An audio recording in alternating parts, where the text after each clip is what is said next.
Olá, irmãos amados, graça e paz a todos, sejam muito bem-vindos a mais um vídeo do canal Uma Mente em Cristo.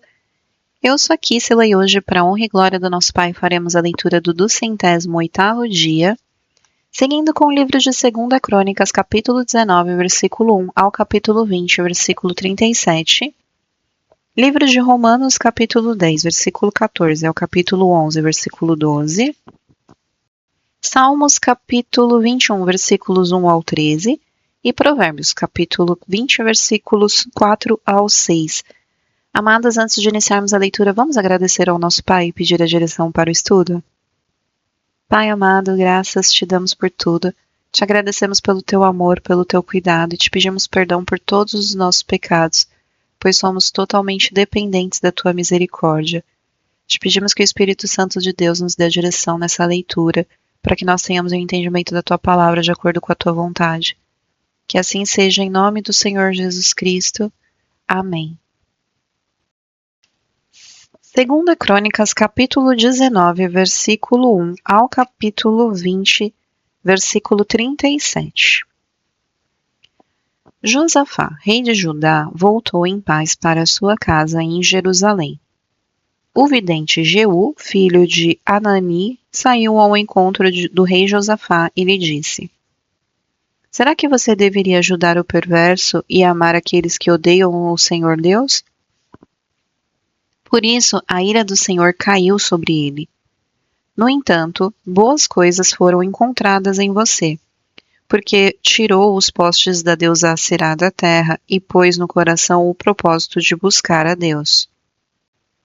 Josafá morou em Jerusalém. Ele tornou a passar pelo povo desde Berseba até a região montanhosa de Efraim e fez com que o povo voltasse ao Senhor, o Deus de seus pais. Nomeou juízes no país, em todas as cidades fortificadas de Judá, de cidade em cidade. Disse aos juízes: Vejam bem o que vão fazer, porque vocês não estão julgando em nome de homens, e sim em nome do Senhor. E ao julgarem, ele estará com vocês. E agora, que o temor do Senhor esteja com vocês. Tenham cuidado com o que vão fazer, porque o Senhor nosso Deus não admite injustiça nem parcialidade, e também não aceita suborno. Além disso, em Jerusalém, Josafá nomeou alguns dos levitas, dos sacerdotes e dos chefes das famílias de Israel para julgarem em nome do Senhor e decidirem as questões de litígio. Por isso moravam em Jerusalém. Deu-lhes a seguinte ordem: façam tudo isso no temor do Senhor com fidelidade e coração íntegro. Sempre que os seus irmãos que moram nas cidades trouxerem uma questão relacionada com homicídio ou referente à lei e mandamento, estatutos e juízos, vocês devem admoestá-los para que não se façam culpados diante do Senhor e para que não venha grande ira sobre vocês e sobre seus irmãos. Façam assim e vocês não serão culpados. Eis que Amarias, o sumo sacerdote, presidirá nas coisas que dizem a respeito ao Senhor, e Zebadias, filho de Ismael, chefe da casa de Judá, nas que dizem respeito ao rei. Também os levitas serão oficiais à disposição de vocês. Sejam fortes no cumprimento disso, e que o Senhor esteja com os bons. Depois disto, os filhos de Moabe e os filhos de Amon, com alguns dos meunitas, vieram para fazer guerra contra Josafá. Então vieram alguns que avisaram Josafá, dizendo: Uma grande multidão está vindo contra Judá, do outro lado do Mar Morto da Síria. Eis que eles já estão em Hazazon-Tamar, que é em En-Gedi. Então Josafá teve medo e decidiu buscar o Senhor, e proclamou um jejum em todo o Judá. Judá se congregou para pedir socorro ao Senhor. Também de todas as cidades de Judá veio gente para buscar o Senhor. Josafá pôs-se em pé na congregação de Judá e de Jerusalém, na casa do Senhor, diante do pátio novo, e disse: Ó Senhor, Deus de nossos pais, não és tu Deus nos céus? Não és tu que dominas sobre todos os reinos dos povos? Na tua mão está a força e o poder, e não há quem te possa resistir. Ó nosso Deus, acaso não expulsaste os moradores desta terra diante do teu povo de Israel, e não a deste para sempre a posteridade de Abraão, teu amigo? Eles têm morado nela e nela edificaram um santuário ao teu nome, dizendo: se algum mal nos sobrevier, espada, juízo, peste ou fome, nós nos apresentaremos diante deste templo e diante de ti, pois o teu nome está neste templo, e proclamaremos a ti na nossa angústia. Tu nos ouvirás e livrarás. E agora, eis que os filhos de Amon e de Moabe e os de Monte Seir, cujas terras não permitiste a Israel invadir, quando vinham da terra do Egito, mas deles se desviaram e não os destruíram, eis que eles estão nos recompensando assim, estão vindo para nos expulsar da tua propriedade, que nos deste em herança. Ó nosso Deus, acaso não executarás o teu juízo contra eles?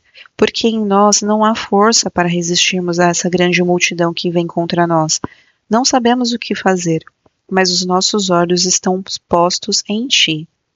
Todos os homens de Judá estavam em pé diante do Senhor com as suas crianças, as suas mulheres e os seus filhos.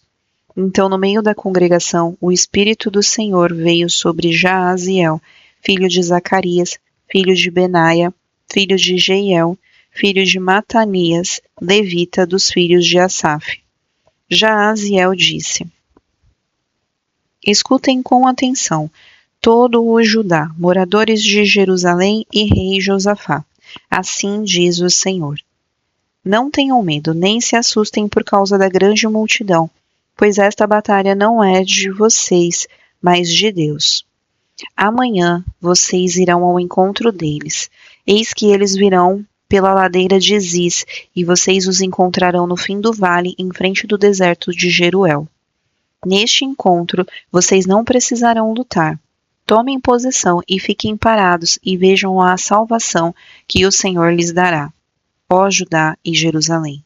Não tenham medo nem se assustem. Amanhã saiam ao encontro deles, porque o Senhor está com vocês. Então Josafá se prostrou com o rosto em terra, e todo o Judá e os moradores de Jerusalém também se prostraram diante do Senhor e o adoraram. Os levitas dos filhos dos coatitas e dos coraitas se levantaram para louvar o Senhor, Deus de Israel, em voz bem alta. Na manhã seguinte, levantaram cedo e foram para o deserto de Tecoá. Ao saírem, Josafá se pôs em pé e disse: escutem, povo de Judá e moradores de Jerusalém. Creiam no Senhor, seu Deus, e vocês estarão seguros. Creiam nos profetas do Senhor, e vocês serão bem-sucedidos.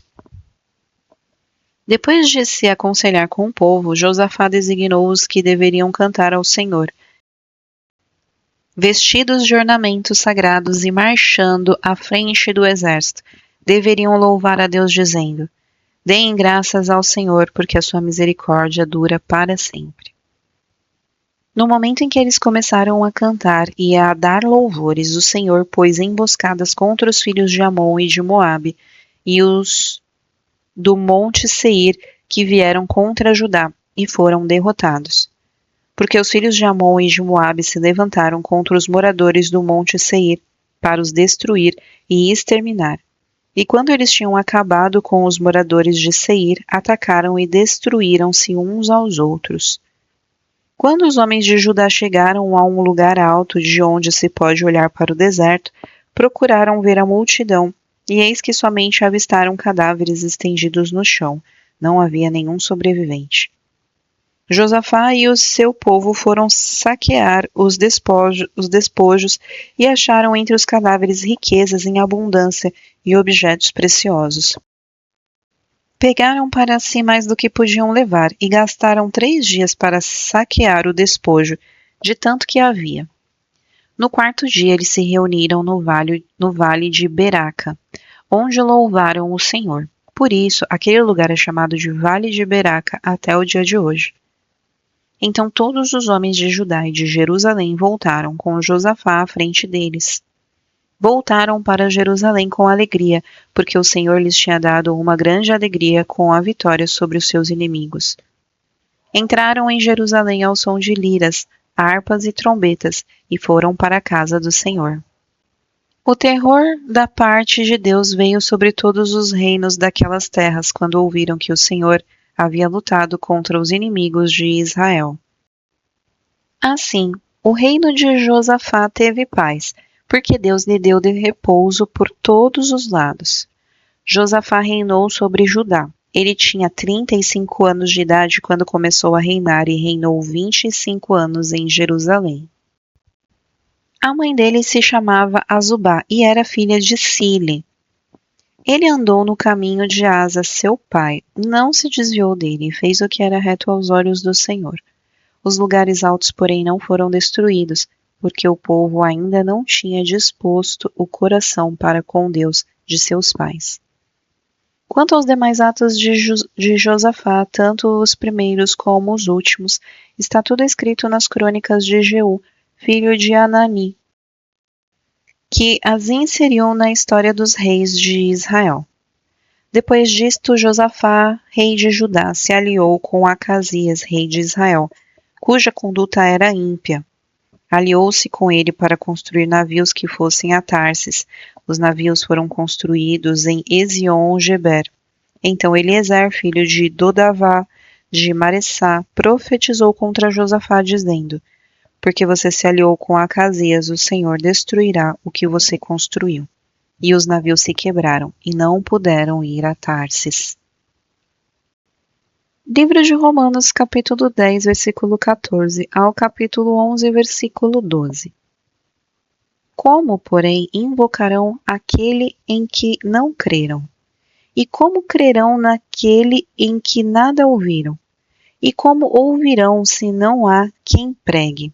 E como pregarão se não forem enviados? Como está escrito: quão formosos são os pés dos que anunciam coisas boas.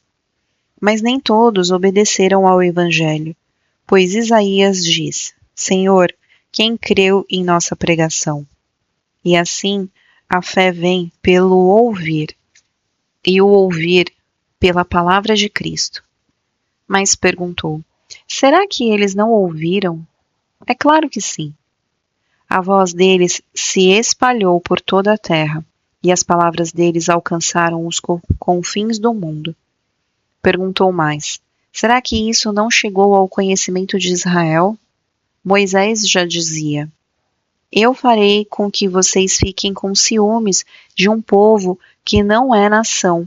Por meio de gente insensata, eu os provocarei a ira. E Isaías é tão ousado que diz: fui achado pelos que não me procuravam, revelei-me aos que não perguntavam por mim. Quanto a Israel, porém, diz: todo o dia estendi as mãos a um povo desobediente e rebelde. Então eu pergunto: será que Deus rejeitou o seu povo? De modo nenhum, porque eu também sou israelita, da descendência de Abraão, da tribo de Benjamim. Deus não rejeitou o seu povo, a quem de antemão conheceu. Ou vocês não sabem que a Escritura diz a respeito de Elias, como pediu com insistência diante de Deus contra Israel, dizendo: Senhor, mataram os teus profetas, derrubaram os teus altares, sou o único que sobrou e procuraram tirar minha vida. Mas qual foi a recompensa divina? Foi esta: reservei para mim 7.000 homens que não dobraram os joelhos diante de Baal. Assim também nos dias de hoje sobrevive um remanescente segundo a eleição da graça. E, se é pela graça, já não é pelas obras. Do contrário, a graça já não é graça. Que diremos então? O que Israel buscava, isso não alcançou, mas a eleição conseguiu isso. Os demais foram endurecidos, como está escrito: Deus lhes deu um espírito de profundo sono, os olhos para não ver e ouvidos para não ouvir, até o dia de hoje.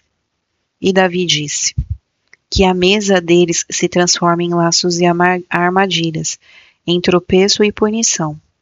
Que os olhos deles se escureçam para que não vejam e fiquem para sempre encurvadas as suas costas.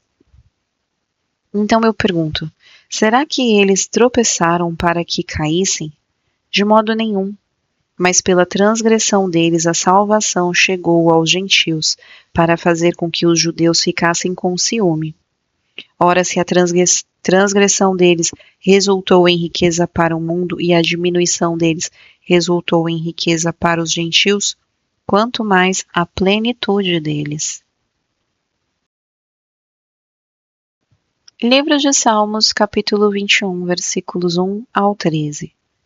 Ao mestre de canto, Salmo de Davi. Na tua força, Senhor, o rei se alegra, e como exulta com a tua salvação.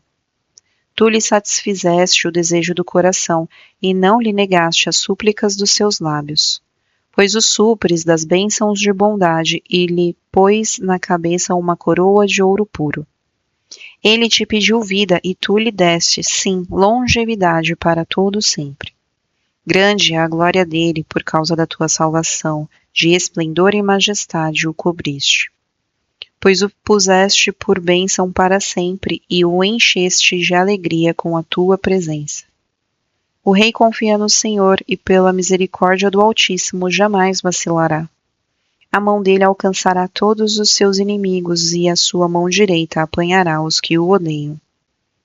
Tu os farás como uma fornalha ardente quando se manifestares. O Senhor na sua indignação os consumirá. O fogo os devorará.